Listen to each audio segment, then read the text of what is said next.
Ya pemirsa, kita tampilkan ini data terkini yang kita dapatkan dari dari Kementerian Kesehatan Republik Indonesia bahwa di DKI Jakarta tingkat keterisian rumah sakit hingga hari ini sudah ada 84% dari total 17.536. Sementara itu di wilayah Jawa Barat tidak jauh berbeda, angkanya ada di angka 81% dari total 14.540 tempat tidur. Dan sementara itu untuk di wilayah Banten tingkat keterisian rumah sakit bahkan di angka 79%. Ini artinya bahkan di nasional di DKI Jakarta, Jawa Barat, Banten memang angkanya sudah cukup tinggi. Baik. Betul.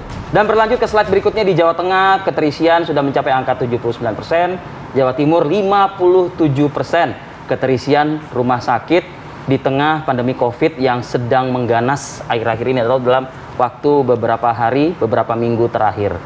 Data ini kami rilis untuk mengingatkan kita semua, membuka mata kita semua bahwa kalau tidak hati-hati, kasihan juga tenaga kesehatan dan khususnya juga infrastruktur kesehatan seperti rumah sakit yang terbatas sekali saat ini. Iya, jadi jika memang angka pasiennya terus meningkat, akan dirawat di mana? Itu pertanyaan besarnya. Nah, kita akan bahas hal ini pemirsa dengan sejumlah narasumber sudah hadir di studio. Ada Pak Tri Yunis Miko, epidemiolog. Selamat pagi. Selamat pagi, Mbak Maria.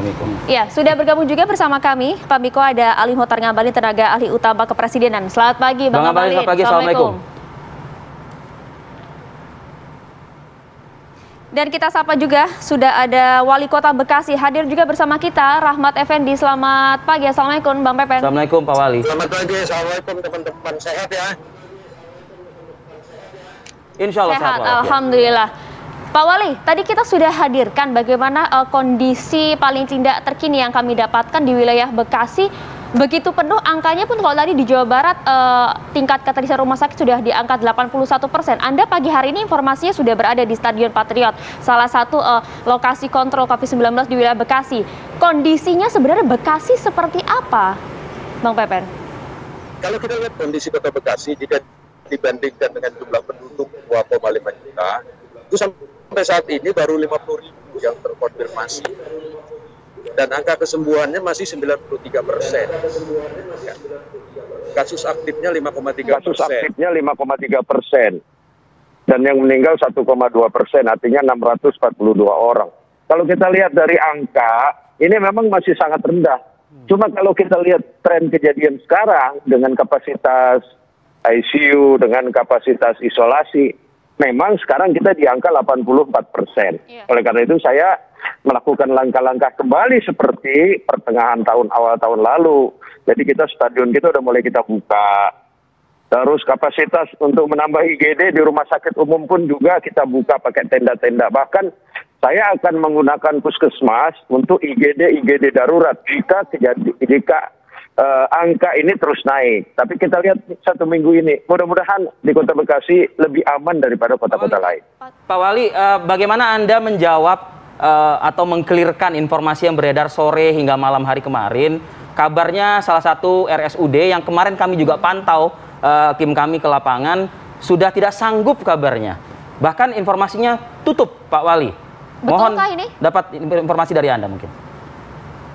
Jadi gini, sebenarnya sangat sederhana menilainya.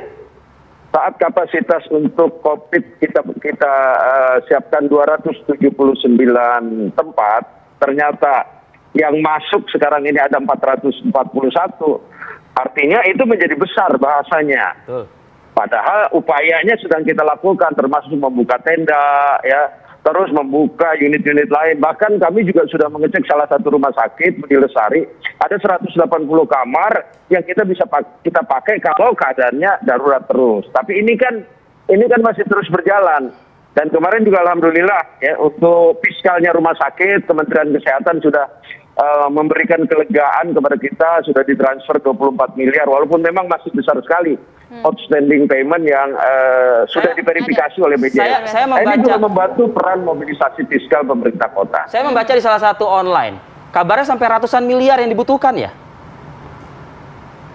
Udah pastilah, karena BTT saya itu udah terkuras habis ya, untuk membiayai proses-proses dalam rangka bagaimana membuat masyarakat ini dengan budaya prokes ya yang diatur dari sebuah mekanisme agar masyarakat tertib, agar masyarakat taat,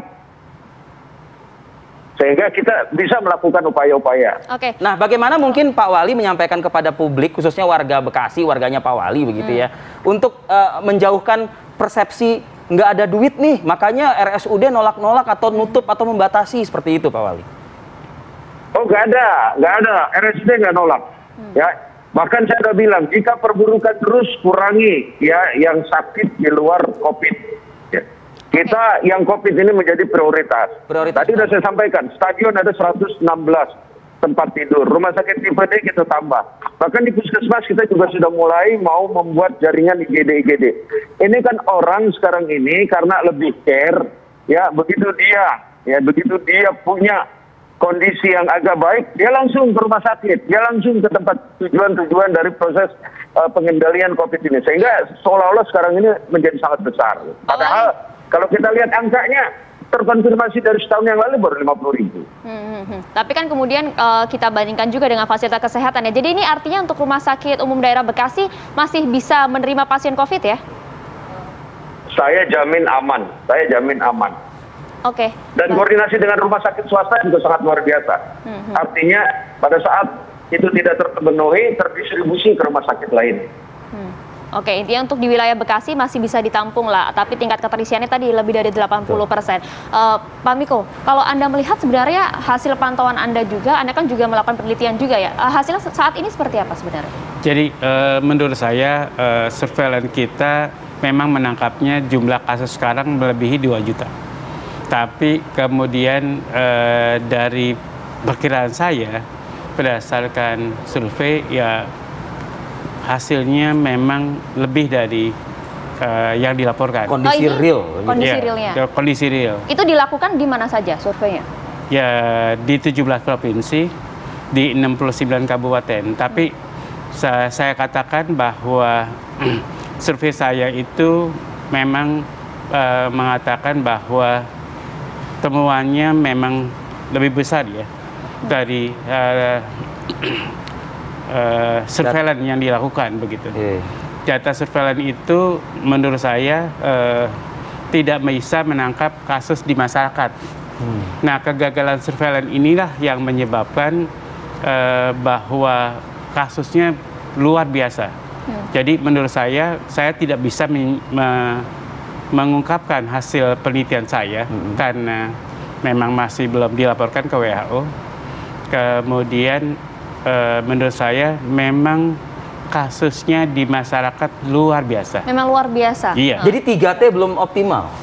Ya menurut saya protokol kesehatan di desa-desa tidak dilakukan. Di desa-desa? Iya, artinya sedikit yang melakukan. Yang Anda temui di daerah mana contohnya misalnya? Ya, saya tidak bisa menyebutkan, tapi menurut saya di desa-desa sekarang kasusnya sudah banyak. Penanganan kesehatannya? Ya, penanganan kesehatannya menurut saya ya kalau di desa, di kabupaten itu kapasitas pelayanan kesehatannya lebih kecil dibanding di kota. Nah, kalau menurut saya ya kasusnya kan masih lebih rendah dari di kota begitu. Jumlah kasusnya juga lebih rendah. Masih tertangani lah artinya? Iya, masih tertangani. Dengan varian baru ini, bayangkan saja Kudus, Kudus ya, dengan varian baru begitu ada varian baru begitu habis kapasitasnya. Kemudian Bangkalan begitu. Kemudian kabupaten-kabupaten atau kota di sekitar Kudus dan Bangkalan itu penuh. Jadi saya bayangkan kalau di Jakarta ada varian baru, bayangkan kota di kemarin kabupaten Jakarta memperoleh 7.500 kasus baru. Iya. Dalam satu hari. Saya perkirakan memang kasus baru ini, varian baru ini akan menyebabkan pertambahan kasus yang luar biasa lagi. Jadi kasus di populasi sudah luar biasa, kemudian dengan varian baru akan Menurut Anda penanganannya belum luar biasa? Menurut saya sarankan untuk pemerintah melakukan penguncian. Saya nggak tahu apakah kemudian ini diartikan sebagai karantina wilayah. Menurut saya bukan. Artinya tidak ada aktivitas di sekitar daerah yang ada varian baru.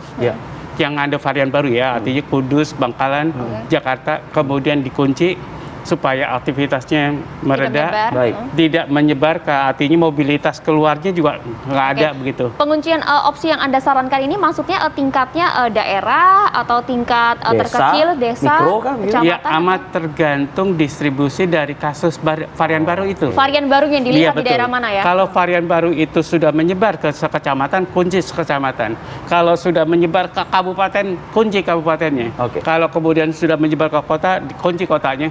Kalau itu sudah menyebar seprovinsi, kunci provinsinya begitu. Pak Miko, kita sama-sama mendengarkan beberapa hari lalu ya, Presiden Republik Indonesia Joko Widodo juga sudah menyampaikan ya perhatiannya khusus terhadap penanganan COVID-19 di Republik Indonesia. Coba nanti Bang Ali Muhtar Ngabalin bisa mungkin menjelaskan ya, apa yang dimaksud oleh Presiden, termasuk juga menangkap apa yang tadi disampaikan oleh Pak Dr. Miko. Sesaat lagi kami akan kembali di Apa Kabar Indonesia.